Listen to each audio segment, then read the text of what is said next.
안녕하세요. 저는 34살 된 첫째 며느리입니다.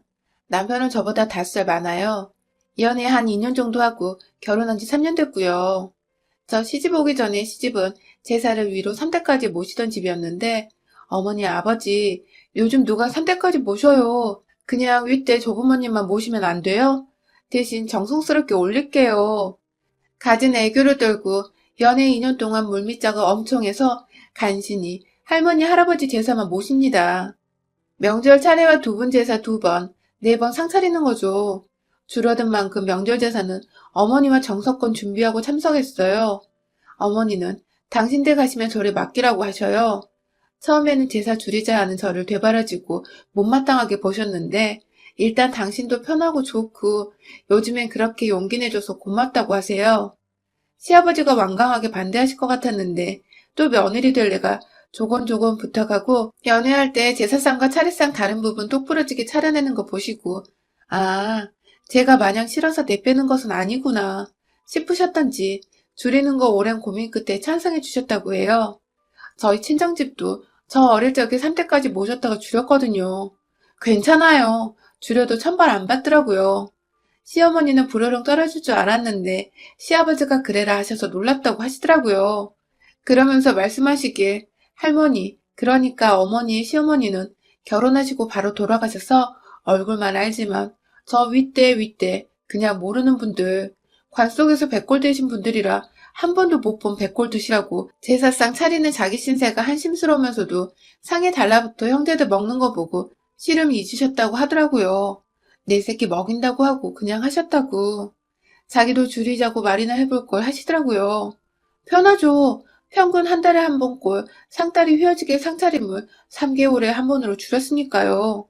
아버지 가시면 일단 할머니 할아버지 제사도 절에 맡기고 당신 가면 나도 그리로 두고 편히 살아라. 어머니가 말씀하셨죠. 남편네는 형제만 셋이에요. 큰 집은 저희고 둘째, 셋째 도련님 아래로 연년생으로 있어요.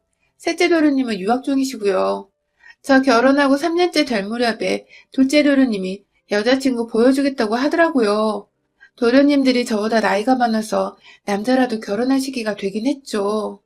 동서될 사람은 도련님하고 동갑이라 저보다 2살 많은 손아래 동서가 들어온다는데 어머니가 잘 지내라. 혹시라도 문제 생기면 말하라고 하시는데 문제될 게 뭐 있어요. 남의 집에 시집와 같은 처지끼린걸요. 그런데 사람 마음이 다 저 같지는 않나 보더라고요. 지하철 3호선 지하상가에서 옷가게 한다는 동서될 사람을 처음 보았는데 그냥 보기에도 심술이 그득한 데다 저희 남편 퇴근에 같이 가느라 조금 늦었는데 어머니가 맞니 하시면서 저를 맞으며 손을 잡으시자 저희 맞잡은 손을 입이 툭 튀어나와서 보더라고요. 장사한다는 소리 듣고 아유 상냥하겠네 했는데 상냥은커녕 들어왔던 손님도 쫓아낼 상이더라고요. 도련님은 저 여자 뭐가 좋았을까 싶은데 제 눈에 안경이라고 또 도련님 보고는 살살 녹아요. 저러니 결혼하겠죠. 퉁퉁하니 통짜 몸에 얼굴 주변으로 살이 동그랗게 찐 얼굴인데 이목구비는 제법 오목조목하니 살 빼면 예쁠 얼굴이었어요. 가뜩이나 부리부리한 눈이라 심술나거나 생각하는 게 바로 보이는데 2살 어린 형님이란 소리 이미 들었던지 곱지 않게 절 보더라고요. 참, 이런 부류 같은 여자지만 참 피곤해요. 지가 일찍 시집오지 그럼. 지가 눈을 저렇게 부릅더니 시어머니가 앵기시겠나요? 둘째는 인사 온 자리에 어머니는 불편하셨는지 도착하자마자 제 옆에 착 달라붙어서 일어나면 따라 일어나시고 앉으면 앉으시더라고요. 어차피 시부모님들 자식이 좋다면 가타부타 말 없으신 분들인데 자기가 맏며느리 나보다 2살 많다는 거 인식한 건지 표정부터 썩어 있더라고요. 남편도 불편하게 좌불안석하고 시아버지가 그래 언제 사돈어른 뵙고 정신 날짜 잡자 그러고 돌려보냈어요. 둘째 도련님한테는 말 못하고 애가 장사한다더니 사람한테 질렸나? 어째 저렇게 뚱한지 말도 못하겠다 하시는 거 낯설어서 그랬겠죠. 뭐 친해지면 또 서구서구 잘할 거예요. 둘러치고 말았죠. 상견례하러 가서 보니 동선의 식구들 본판이 그렇더라고요. 퍼그처럼 눈은 동그란데 무뚝뚝하고 얼굴 주변으로 살집 도독하니 전 퍼그 강아지도 귀엽다고 생각했던 사람인데 사람 얼굴 그 인상은 동그래서 귀엽지만 굳히면 화난 사람 같고 불만 많아 보이고 결혼식에서도 신부 강제 납치해서 결혼하는 집처럼 저희 쪽만 밝고 신부 쪽은 하나같이 불만 많은 얼굴이라 참 요상스러웠어요. 그때 마침 제가 임신기가 있던 차였는데 말씀을 차일피일 미루고 있던 상황이었어요. 피곤한 티 안 내고 도련님네 결혼식 잘 끝내고 일주일 신혼여행 간 참에 아침에 임신 테스트 해보니 선명한 두 줄이라 산부인과 가서 초음파 보고 그거 저장해달라고 해서 시집으로 갔죠. 시부모님들 내심 기다리시는 눈치지만 저 스트레스 받을까봐 말씀 안 하시지만 당장 우리 친정엄마는 진맥 잘 짚는 곳 있다면서 둘이 보약 한두째 한번 먹어볼까 물으셨거든요. 어른들이 애기 소식 안 기다리시겠어요? 아직 작아서 제 눈에는 보이지도 않는데 코는 남편 닮고 눈은 저 닮았다는 시부모님들 때문에 배꼽 잡고 저도 한시름 놓고 기분 좋았던 나날이었습니다. 동선에 결혼하고 한 달 정도 됐을 무렵 첫 할머니 제삿날이라 어머니 동서랑 같이 제사 음식장을 보고 장만하는데 저 임신 6, 7주 되던 시기라 조심하면서 나름 감사한 마음 담아 준비하는데 제사가 평균 3달인 거지 정확하게 3달 텀이 되는 것은 아니잖아요. 자손 제사 모시기 편하라고 죽는 날 받아놓고 돌아가신 것은 아니니까요. 바로 할머니 제사 다음날 무렵에 할아버지 제사가 바로 붙어 있어요. 어머니께서 에고 당분간 아가 너는 빠지거라. 몸 상한다. 하시는 거 괜찮아요. 몸 너무 아껴도 살이나 찌지. 이런 정도는 운동 돼요. 막달 아닌걸요? 했죠. 동서는 옆에 붙어서 말 한마디 안 하고 듣고 있었고요. 어머니가 그래도 네 덕에 할머니 할아버지 모시고 편하지. 증조 고조 모시려면 더 힘들 뻔했어. 그걸 다 챙기고 살았다 하셔서 고생 많으셨어요. 어쩌고 말하며 음식 준비했어요. 제사 모시고 그 상에 다 같이 둘러앉아 밥 먹는데 갑자기 동서가 왜 증조 고조는 안 모셔요? 어떻게 그럴 수가 있어요? 하는 거예요.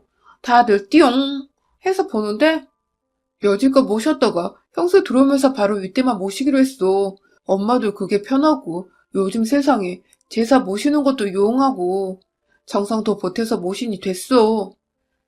하며 둘째 도련님이 입을 막으려고 하니 그 불만 많은 눈을 네모나게 뜨면서 이젠 둘째 며느리 들어왔으니 증조 고조도 모셔야죠. 형님은 어떻게 시집에서 가풍을 때리지 않고 제사를 줄이네 만회하셨대요? 어머니가 예뻐하시면 그만큼 조심해야지. 어떻게 잘 모시던 제사를 없앤대요? 집에 며느리가 잘 들어와야 집안이 산다는데 자기가 편하게 살고 싶어서 잔머리 굴린 거 아니래요? 하는 말에 얼굴이 확 붉어지더라고요. 둘째 아가 큰애가 맡아야 할 것이니 큰애 하고픈 대로 하면 되는 거다. 우리 시대야 우리가 내켜서 한 거고 큰애가 큰 며느리로 들어와서 우리에게 그렇게 제안해준 덕에 우리도 편하고 아예 안 모시자는 것이 아니잖니. 어차피 우리 손주 시대에 제사란 거 누가 지내고 살겠니. 집에서 제사며 시제며 올리고 살던 종갓집 딸인 큰애가 그리 하자는 거야. 둘째 네가 제사 주관할 것도 아니면 그런 말 말아라. 큰애 안 그래도 귀한 아이 임신해서 모시던 제사도 넘길 판에 무슨 소리야? 어머니가 약간 빈정이 상하셔서 제 편 들면서 타박 비슷하게 말하셨는데 듣는지 마는지 왜 자기네는 제사에 시제까지 모시면서 이 집 제사는 못 지내게 한대요? 하는데 와나 저거 저를 완전 집안 말아먹은 상년 며느리 취급하는 거죠. 동서, 우리 집도 제사 바로 이때만 모셔. 시대는 우리 집이 종갓집이라 주관하는 거지. 좋아서 하는 거 아니야. 동네 사람이면 일가 친척 다 모여서 준비하는 거야. 내가 편하게 살고 싶어서 잔머리 굴린 거라고? 그래, 맞아. 나도 편하고 어머니도 편하시게 지내지 말자고 했어. 예전처럼 제사 언제 지내나. 맛난 음식 차려내고 그날 기다릴 시절 아니라서. 전 기다려요, 제삿날. 웅얼웅얼 불만 한가득해서 눈 네모나게 뜨고 말하는데 한 대 콕 쥐어받고 싶더라고요. 얹힐 것 같은 분위기로 흉흉하게 밥 먹고 상 치우는데 서방님이랑 방에 들어가서 소곤소곤 다투는 소리 나더니 동서가 걷어들고 나서더라고요. 어머니가 얘 너 어디 가니? 하니 저 머리 아파서요. 누우러 가요. 안녕히 계세요. 하더니 나가버리네요. 뭐 저런 게 다 있나 멍하고 어머니는 아니 임신한 형님이 상 치우는데 집에 가? 세상에 세상에 하고 서방님이 주섬주섬 상 치우시길래 따라가라고 했습니다. 뭐가 저렇게 불만인지 알자고요. 말 좀 잘 해보시라고. 난 도통 저 사람 속 모르겠다고요. 서방님은 죄송해요 형수님. 저 사람 오늘따라 이상하네. 하더니 급히 쫓아나가더라고요. 태교 때문에 아무 생각 안 하려고 했는데 증조 고조까지 타고 올라가던 데서 시부모님도 충분히 제 입장 생각하여 물러서 주셨고 저도 정성 다해 기쁜 마음으로 감당하고 그래 제사 핑계로 우리 식구들 만난 거 차려먹이는 것이지 생각하며 차려내는데 주둥이 불룩해서 장 볼 때도 뚫레뚫레 겉돌면서 제수용품 아닌 지 군것질거리나 장바구니에 담고 있고 와서 손질하고 지지고 붙이는 와중에도 어찌나 굼뜨고 둔한지 꼭 다시 손대야 하는 거 처음이니 그런가 보다 꾹 참고 다시 씻고 다듬고 묻혀냈는데 뭐 지 편하라고 없앤 거 아니냐고. 지집은 시집까지 모시면서 왜 시집 재산을 없애냐고. 감히 시부모님과 내 앞에서 그런 소리를 해? 자기네는 어쩌고 형님 어쩌고 슬쩍슬쩍 섞어 쓰는 걸 하며 상 치우는데 밥만 처먹고 가던 동서년이 괘씸하고 기분 나빠서 자려고 누워도 잠은 안 오고 천불이 나더라고요. 남편은 애기한테 안 좋다고 신경 끄라고 담아두지 말라고 다독이며 안아주는데 그게 되나요? 그 새벽까지 꼬박 잠 못 자고 있다가 깨무룩 잠들어서 밤새 저 때문에 남편도 신경 써서 미안한 마음에 출근하는 거 보려고 일어나는데 다리 사이에서 물 같은 게 주룩 흘러내리대요. 바닥에 후두둑 떨어져 내리는 검붉은 것들을 보고 저는 비명을 질렀습니다. 소식 듣고 달려온 어머니는 괜찮다, 괜찮다, 저 달래시고, 시아버지는 제 손목 붙들고 조물조물 말도 못하시고 계시다 죄송하다 말하니 고개만 저으시는데 끝내 눈물 나시는지 저쪽으로 가셔서 벽 쳐다보고 계시더라고요. 출근하다 들었다면서 달려온 동서가 어머니를 보더니 활짝 웃으면서 인사해요. 동서 때문이 아니다. 그냥 나랑 이 아이가 연이 아니었다. 생각하고 있던 제 눈에 그런 동서년에 처음 보는 활짝 웃는 얼굴 작같이 보이더라고요. 어머니도 인연이 미쳤나 하는 눈으로 보시는데 에이 아이야 다시 가지면 되는 거죠. 안 그래요 형님? 기분 푸세요. 이렇게 우울한 기분 오래 가지고 있으면 다음 애도 안 들어서요. 하는데 18년이 하는 욕짓거리가 절로 나오고 안 그래도 부유물 남아있을지 모른다고 해서 진공 흡입한 아랫배가 욱신하면서 꿈틀대는데 마치 아침까지 저와 같이 있던 아이가 동서년을 향해 발차기 하는 것처럼 느껴졌어요. 큰 선심이나 쓰는 듯이 동서년이 오늘은 가게 문 닫고 형님 병간호 하겠다는 거 우리 엄마가 내 딸은 내가 챙겨요 하니 그 신호에 맞춘 듯이 어머니와 아버지가 동서년 챙겨서 나가시더라고요. 아주 초기 유산이었어서 금방 퇴원조치 떨어져서 엄마가 친정 가자는 거 뿌리치고 집에 와서 남편 껴안고 둘이 울었습니다. 어제 동서는 지랄 떨 때 재수고 뭐고 입 닥치게 자기가 나섰어야 됐다고. 형제간 우애고 뭐고 내 새끼 내가 보호하고 내 아내 보호해야 했다 가슴치고 아이는 이미 갔으니 더 이상 생각 말자. 나도 애미가 되어서 내 새끼 하나 지키지 못한 죄가 크다. 나도 앞으로 독해지겠다 다짐하고 다짐했습니다. 친정엄마와 저희도 진맥 짚어 잘한다는 집에 가서 보약 한 채씩 해들고 와 다음 아이 준비하고 저도 몸 건강 마음 건강 챙기고 남편에게 언젠가 나도 서방님 안 볼 각오로 동서년 쥐어뜯어 놓겠다 엄포를 놓았습니다. 저는 예전과 다름없이 어머니와 아버지와 거의 매일 통화하다시피 하며 안부 주고받고 돈독하게 며느리가 아닌 딸처럼 예전의 제 모습을 찾아갔습니다. 그리고 아예 그렇게 되고 채 한 달이 되지 않을 시점에 닥쳐온 할아버지 제사 문제로 어머니 찾아가서 말씀드렸죠. 이번 할아버지 제사는 제사 좋아한다는 동서에게 한번 맡겨봤으면 좋겠어요, 어머니. 솔직히 저 몸은 다 나았는데 마음이 안 내켜요. 할머니 제삿날 동서가 속 뒤집은 게 내내 가슴에 박혀서 감정도 안 좋고요. 동서 탓 아니라고 생각하면서도 자꾸 밉네요. 이 미운 마음으로 제사 음식 준비 못하겠어요. 지 말대로 증조 고조까지 모시자는 동서가 제대로 차려내는지도 볼 겸 맡겼으면 좋겠어요. 막말로 첫째 며느리 제가 있는데 그렇게 치고 나온 거 제사 문제가 아닌 것 같으니 어머니 일단 제 부탁대로 해주세요. 어머니도 따지고 보면 남편네 김가한인 이간의 따님이죠. 좋아서 그거 차려내고 사셨겠어요? 사실 툭 까놓고 말하자면 어느 여자가 얼굴도 못 본 남자네 집 조상 이뻐 제사상 차리겠어요? 더구나 요즘 세상에 증조, 고조, 건방진년이 제가 종갓집 딸이란 소리에 더 발작 버튼 눌린 것 같기도 하고요. 어머니도 아직도 그날 생각하면 심장이 벌렁거리신다고 하시더라고요. 참 별스러운 애를 다 봤다고. 서로 안 모시려는 제사 지가 뭐라고 증조 고조까지 지내라 마라 하는 거냐고. 더구나 그 소리치고 당장 상도 치우고 있는데 집에 가버린 거며 저 입원실에 있을 때 웃으며 들어오던 동서년 생각하면 무섭기까지 하시대요. 우리 손주 그리 된 거? 그년도 톡톡히 한몫했지. 무엇이 아냐? 하시면서 제 등을 토닥토닥 하시더라고요. 네 아버지 그날 이부자리에서 우셨다. 제사고 뭐고 때리치라고. 할아버지 오래 건너뛰라고 하시던데 그에 시켜 차려내라 해? 하시기에 네, 제가 보고 싶어서요 했더니 그래라 하셨어요. 당신네들이 하겠다는 거 제가 전화하겠다고 했죠. 어머니는 제가 그거보다 나이는 어려도 손인이 절대 기죽지 말고 할 말 하라고 하시더라고요. 네, 어머니 절대로 기 안 죽을게요. 동서, 내 할아버지 제사 알지? 알다시피 내가 몸이 안 좋아서 제사 못하겠어. 동서가 준비하고 올려봐. 아니, 내가 왜? 큰며느리가 해야지. 잘난 척하고 대우는 혼자 받으면서 왜 힘든 것은 나보고 하래? 말이 짧네, 동서? 그래, 이건 나중에 따지고 제사가 왜 힘들어? 동서가 그런 말 하면 안 되지. 증조 고조까지 차려내라며. 진작에 어머니 아버지 설득해서 일대만 지내자던 집에다 동서가 한 말 아니야? 내가 편하려고 이 집 제사 없앴다며. 그렇게 제사 중요하게 생각하는 동서가 한 번 해봐. 이미 부모님께 말씀드렸어.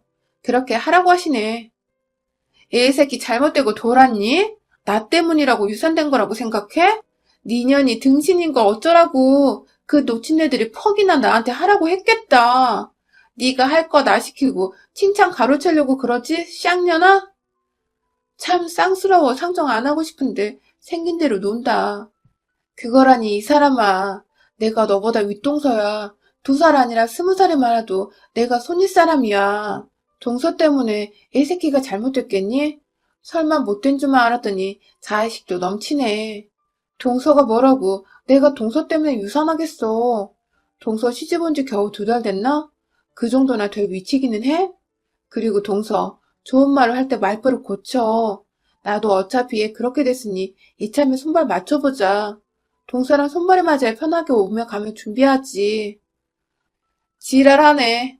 내가 왜 네가 할 일을 해야 되는데 걔 쌍년이. 나는 둘째한테 시집 갔는데 18년아. 큰년이 할 짓을 왜 나한테 떠넘겨 작 같은 년아. 그러니까 이 새끼도 죽어버리지.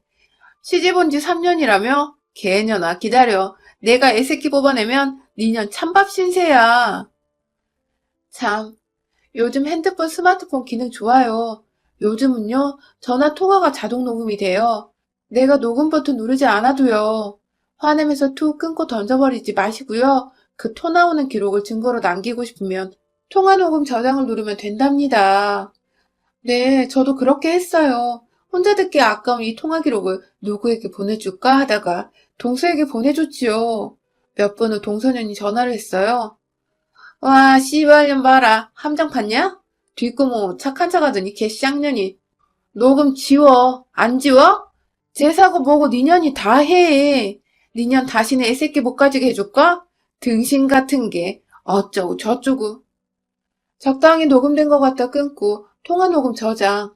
아니 함정인 줄 아는 애가 왜 더 열불을 내는지 모르겠네요. 저녁에 남편에게 동서년과의 통화를 들려줬어요. 당장 쫓아가려는 거 기다려라. 디데이가 내일이다. 나 전현이 한 만큼 갚아줄 거다. 몇 마디 말로 풀릴 거 아니니 내일까지만 참아달라고 했죠. 아버지도 올해는 건너뛰자고 하셨으니 이번 제사는 제대로 못 챙기더라도 크게 타박하시지는 않으실 거고요. 아침에 일어나서 동서에게 문자 넣었죠. 제사 준비 잘 하라고요. 답장이 없네요. 어머니가 동서년한테 전화 걸어서 큰애한테 들었지? 제사 준비 잘 되냐? 하시니 말로는 네네 형님께 연락받고 그 길로 장 봤어요. 하더라는데 저녁에 가보니 제법 그럴듯하게 차려내서 조금 실망했습니다. 그러나 저는 안 속아요. 제사 음식 장만한 지 냄새가 아니에요. 언제 장을 봤으며 언제 음식을 해냈을까요? 당장 어제 전화 통화를 한 후 바로 준비한다 해도 혼자서 준비해낼 양이 아니에요. 동서가 전이면 꼬치까지 다 부쳐냈어? 고생했네. 아니, 네, 형님. 하라시는 대로 했어요. 몸은 어떠세요? 이지랄 하는데 자리 잘못된 위치에 있는 거 제대로 놓으면서 혹시나 싶어 부엌 옆 다용도실을 열어보니 제가 찾던 게 있더군요. 바리바리 플라스틱 용기며 한 무더기에 이 미친년이 반찬 가게를 털어왔는지 나물부터 전 담긴 플라스틱 그릇만 20개 넘고 자잘한 비닐봉지들이 커다란 비닐봉지에 쑤셔 처박혀 있더라고요. 하다못해 조개 한 마리 지 손으로 구운 게 없더군요. 이게 뭐야 동서? 하면서 제가 바닥에 탁 던졌어요. 너 제사 음식 사왔니? 그런데 왜 네가 장만했다고 했어? 그러면서 증조고조 제사까지 지내자고?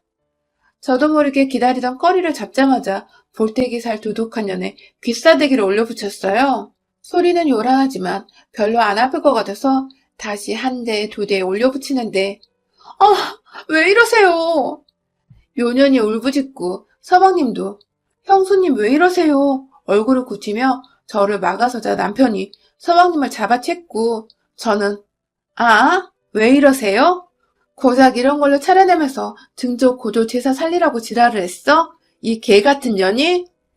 년 머리끄댕이를 잡고 패대기 치고 발로 인연의 배를 몇 번 후려차주고 제 소나기에서 빠져나오려 발버둥 치는 동서년 머리끄댕이를 잡고 질질 끌고 가려는데 인연이 두 손으로 바닥을 짚고 버티기에 무거운 포대자루 끄듯이 두 손으로 머리까지 벗겨져라 머리끄덩이를 잡았거니 눈이 위로 쭉 찢어질 때까지 버티더니 아픈지 무릎으로 질질 기어 따라오더군요. 제사상 앞에 끌어다 놓고 인연이 사가지고 온 남은 전 잡채 꼬지, 생선구이 불고기 식혜며 다 인연에게 들이붓고 쏟아내며 시루떡 손으로 잡아 시루떡 귀싸대기를 쳐주고는 남편 시켜서 인연하고 제 통화를 틀으라고 했습니다. 어머니 아버지 서방님에게 어제 동서와 통화한 저 두 개의 통화 녹음을 연달아 들려주면서 저도 모르게 열불이나 마지막 귀싸대기를 올려붙였는데 이번에는 기가 막히게 맞아 들어가더라고요. 찰싹 하고요. 아이고 세상에나 아가야 하는 시어머니 목소리 뒤로 형수님 하면서 서방님이 어쩔 줄 몰라 하더라고요. 동서 인연이 이간질한 모양인데 제가 동서 때문에 유산된 거라면서 원망하고 가게로 전화해서 괴롭힌다고 동서 인연이 밤마다 오늘도 제가 가게로 찾아와서 자기의 죽인 살인자년 취급했다고 울어대는 바람에 형수 해도 너무하네 했대요. 자기 와이프 말이니 일단 믿었다는 거죠. 안 그래도 서방님도 할머니 제삿날 집에 가서 동서 붙들고 한바탕 했는데 사람 좋은 형수가 자기 모르게 그랬더니 시댁이며 저희에게 꽁한 마음에 연락도 안 하고 있었다고 하더라고요. 어머니가 저 입원했던 날 동서년이 웃으며 왔던 이야기며 그 자리에서 한 말 서방님께 하니 기함을 하고요. 어쩐지 둘째 서방님 연락이 없어 이상하다 했더니 동서년이 저뿐만 아니라 가족 사이를 이간질하고 있었더라고요. 네가 어디 감히 그 더러운 입으로 아이 유산한 이야기를 입에 담니 씨발려나. 씹어먹어도 시원찮으려나. 그러고 서방님한테 이야기 지어내며 이간질했어? 애저녁에 글러먹은 인사라며 혀를 차며 저는 어머님께 안겨서 서방님 내에서 나왔어요. 잘했다고 속 좀 풀리냐고. 유산한 걸로 전현에게 당한 수모에 눈물 흘리시면서 저거 다시 보고 싶지 않다는 시부모님. 저런 독하고 무식한 건 한테서 당신 손주 안 보고 싶다는 시부모님. 서방님은 그날로 시댁 따라 들어왔더라고요. 죄송하다고 형님, 형수님. 자기가 사람 잘못 데려가 봉변당하셨다고 울면서 빌더라고요. 저런 거랑 못 산다고 이혼서류 놓고는 서방님은 매일 저에게 안부 전화하십니다. 평생 저에게 빚졌다고요. 나이 어린 형수라도 처음부터 애이 차렸던 서방님이라 저도 악감정 없어요. 엄마가 권해주신 보약 덕분인지 저 징그러운 동선을 쥐어뜯으며 한이 풀려선지 가족 모두들 따뜻하게 제 편이 되어주셔선지 저는 곧 아이가 들었었습니다. 차라리 안 차리고 말지 할아버지 제삿날 그 오만난장을 버렸는데 우리 가족 모두 다시 화목해지고 임신도 하게 되어 감사하네요. 제상 받아 드시러 오시겠나요? 자손 보러 오시는 거겠죠. 음식보다 마음 아닌가 싶어요. 여러분의 생각은 댓글로 남겨주세요. 오늘도 시청해주셔서 정말 감사합니다.